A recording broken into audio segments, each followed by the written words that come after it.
ভোর রাত্রে যখন সাহরি খাইতে উঠবেন, সাহরি খাওয়ার পর ফজরের আজানের আগে আপনি 10 মিনিট 5 মিনিট একটু আল্লাহর কাছে কেবলামুখী হয়ে হাত তুলে রুমের লাইটটা বন্ধ করে একটু আল্লাহর সাথে কথা বলবেন। মানুষের সাথে বহুত কথা বলছেন, আল্লাহর সাথে একটু কথা বলে দেখেন। আল্লাহর সাথে কথা বলার স্বাদ আছে ভাই, অনেকে জীবনে একবারও এই স্বাদ পান নাই। একটু কথা বলে দেখেন। ভোর রাতে সাহরি খেতে উঠলে 10টা মিনিট একটু হাত তুলে কথা বলেন। কিভাবে কথা বলবেন? কথা বলবেন এইভাবে, ও আল্লাহ, কত গুনাহ আমি করেছি, কত পাপাচার আমি করেছি, মরতে আমার হবে, তোমার কাছে যাওয়া আমার লাগবে। আল্লাহ, শয়তানের প্ররোচনা করেছি, এই রমজান মাস তুমি কত মানুষকে মাফ করে দাও।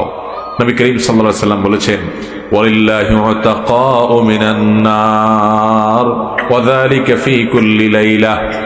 রমজানের প্রত্যেক রাতে আল্লাহ তাআলা অনেক মানুষকে সাধারণ ক্ষমা ঘোষণা করে দেন, যে যাও অমুক অমুক অমুক অমুক, যাও তোমাদেরকে মাফ করে দেওয়া হলো, জাহান্নাম থেকে মুক্ত ঘোষণা করে দেওয়া হলো।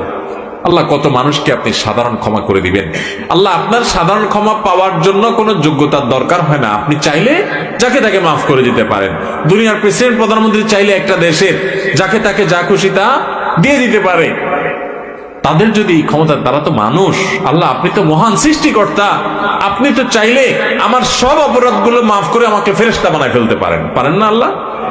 তো আল্লাহ, আপনি